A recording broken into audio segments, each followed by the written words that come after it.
Hello, hello.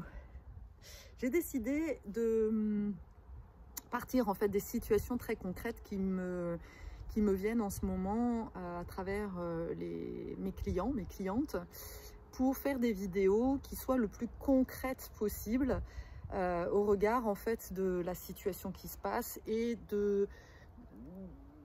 des situations de changement en fait qui nous sont proposées. Aujourd'hui, j'ai envie de faire une vidéo sur le choix, comment choisir en fait entre reprendre un travail CDI ou continuer un travail, une recherche en fait d'entrepreneuriat. Peut-être que tu es dans la situation où ça fait plusieurs années en fait que tu cherches en fait à devenir un entrepreneur, que tu as déjà lancé plusieurs projets mais que ça marche pas.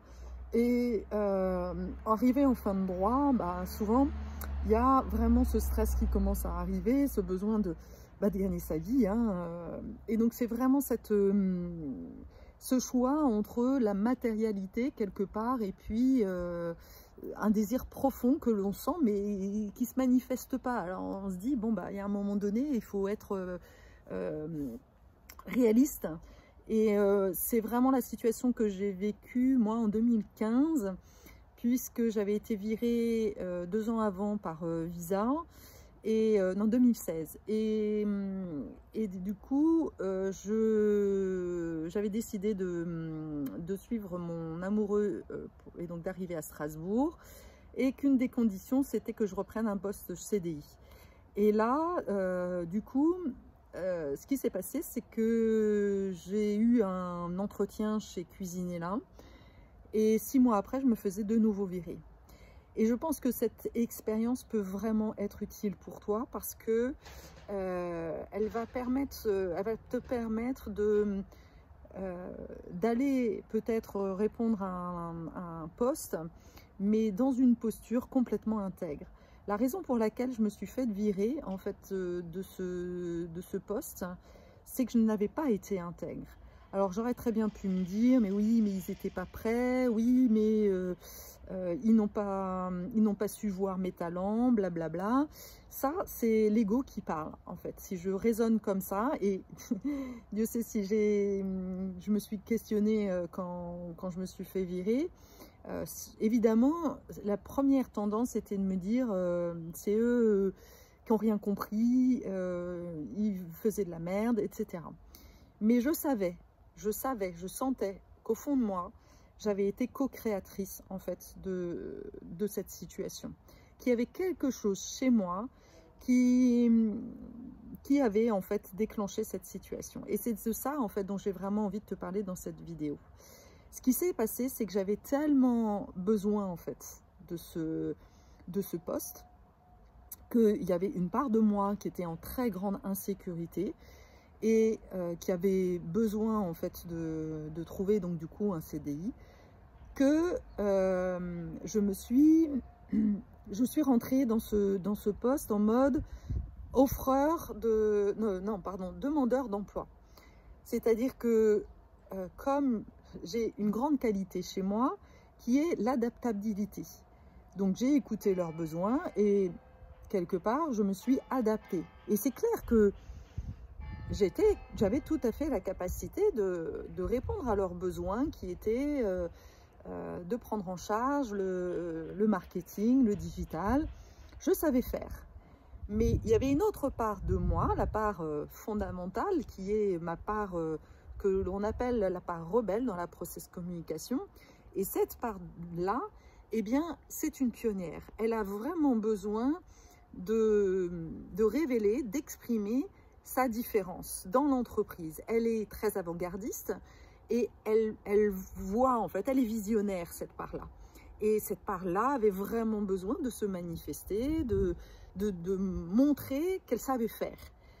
Et elle avait tellement envie en fait de savoir faire que, eh bien, il y avait une part, cette part-là en fait c'est la part de l'enfant. Et l'enfant, quand il a un besoin, eh bien il est un peu stratège. c'est un peu l'adolescent, tu vois, qui est prêt un peu à tout pour arriver à ses fins, qui est prêt un peu à mentir ou à jouer avec le système, à manipuler un petit peu les papas-mamans pour arriver à ses fins, parce que voilà, son but c'est de sortir le soir et que du coup, on va peut-être pas tout dire. Eh bien, c'est exactement ce que j'ai fait. C'est-à-dire qu'au lieu de leur expliquer là où j'en étais, ma vision en fait de l'entreprise, la vision décloisonnée par exemple, mon désir de faire, de mettre en place des modèles de réunion en intelligence collective, eh bien non, tout ça, tout ce que j'avais déjà compris, développé, etc., je ne l'ai pas évoqué parce que j'ai eu peur. J'ai eu peur que si je disais ça, eh bien, je n'aurais pas eu ce poste. Donc, tu vois que j'ai caché une part de moi dans l'espoir que de me dire, je vais prendre le poste et puis après, je verrai bien. Sauf que quand je fais ça, je ne suis pas complètement intègre. Quand je fais ça, eh bien, je manipule. Je sais que ça peut paraître, non, quoi, moi, manipuler? Bah oui. Alors, je sais que derrière, il y a une grande intention, une belle intention, en fait, qui est de faire avancer l'entreprise. Sauf que si tu n'expliques pas les choses, si tu ne mets pas les choses carte sur table, tu ne laisses pas la place à l'autre, à l'entreprise, à l'employeur, oui, de décider, ah bah oui, ça me convient, j'ai envie d'aller là ou pas. Quelque part, tu décides à sa place. Et ça ne marche pas. Ça ne marche pas, ça s'appelle de l'abus de confiance, de l'abus de, voilà, tout ce qu'on veut. Et ça a été très compliqué pour moi de voir cette part de moi. Parce que j'avais cette intention d'être intègre. Je pensais être intègre. Je pensais même être un modèle d'intégrité. Et le fait de me faire virer, de vraiment aller dans de profondeur, a permis de voir une part de mon ombre. Et tu comprends que c'est une fois que je vois l'ombre que du coup, je peux travailler dessus. Et de voir en fait, de comprendre que c'est un des mécanismes que j'ai dû mettre en place pour essayer de faire en sorte que quand même ma rebelle elle puisse s'exprimer.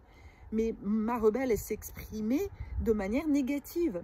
Alors qu'aujourd'hui, dans ce que je fais, et j'essaye d'être le plus clair justement dans mes vidéos et tout ça, d'expliquer que je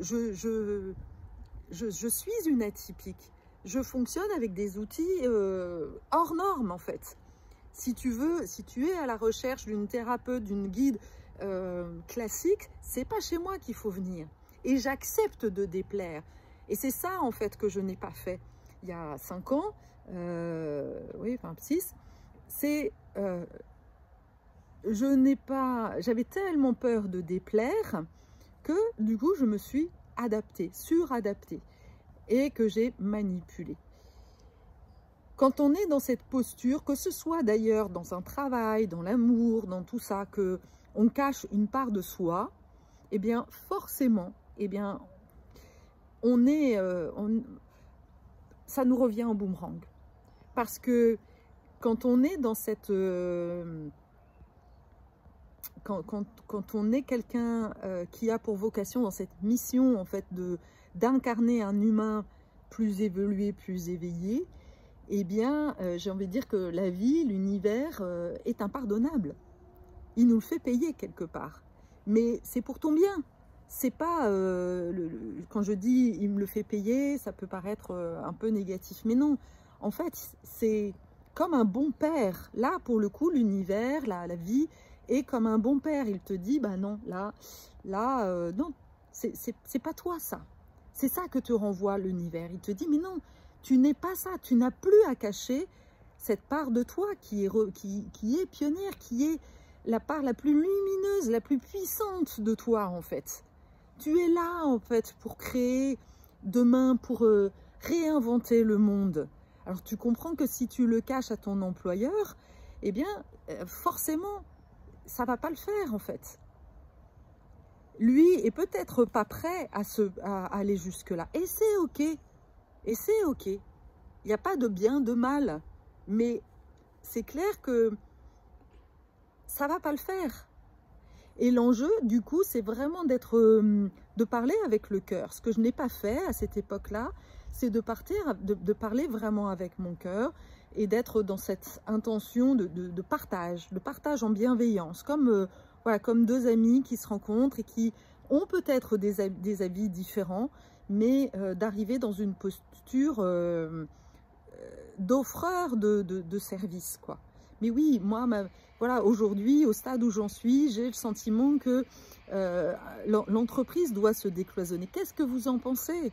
Ah bah oui, et donc peut-être de questionner comme ça permet à l'autre de se poser des questions qu'il ne s'est jamais posées. Parce que lui, il n'en est pas là.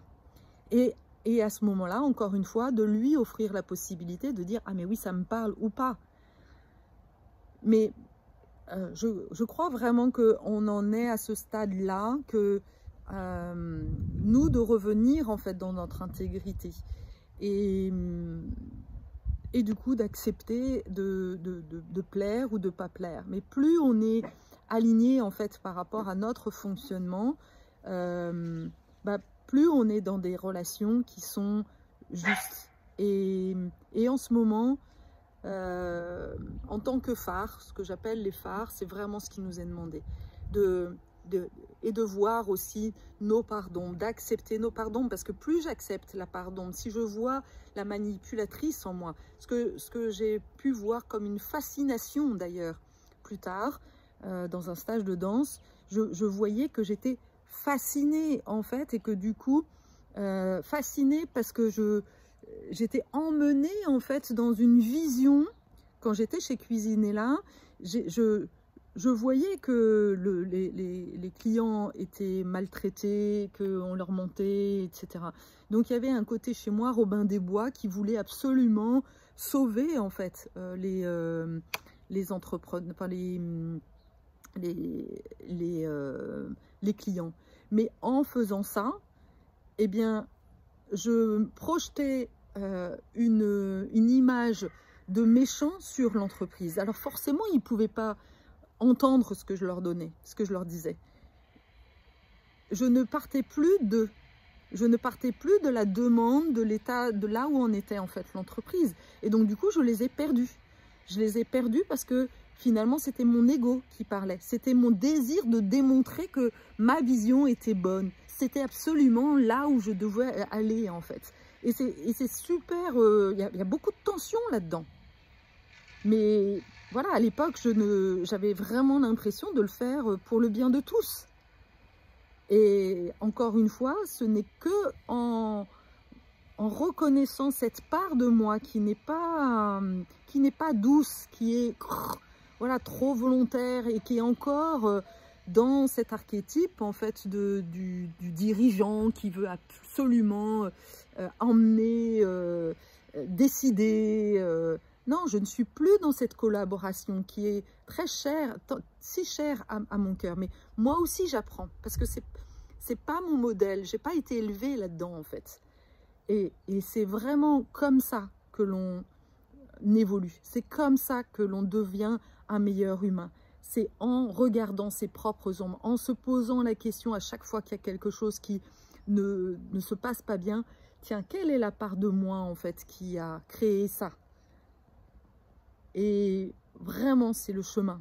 C'est le chemin de l'évolution, que de reconnaître en fait nos parts d'ombre. Là, on devient vraiment humain. Et là, on est de cœur à cœur. C'est magnifique en fait comme chemin. On est à cœur déjà avec soi-même. On est waouh, ah ouais, on est parce que quand on embrasse avec bienveillance, avec bonté, toutes ces parts, parce que c'est des petites Caroles là la petite Carole, elle a dû jouer des coudes en fait pour faire exprimer son côté rebelle, parce que quand elle était enfant, eh bien personne en fait ne voulait reconnaître ce côté lumineux chez elle. Personne. Donc du coup, bah oui, elle a dû parfois manipuler, cacher.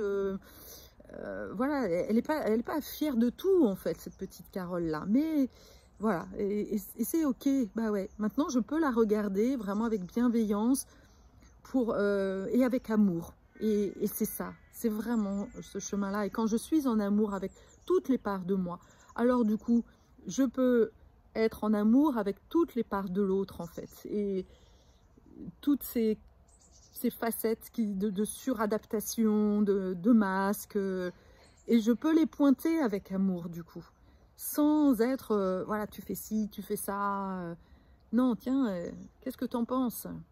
C'est doux, c'est bienveillant, et waouh, et du coup c'est quand on est accueilli dans l'amour comme ça, dans sa différence, et que l'on voit qu'on peut, se dévoiler sans se faire rejeter.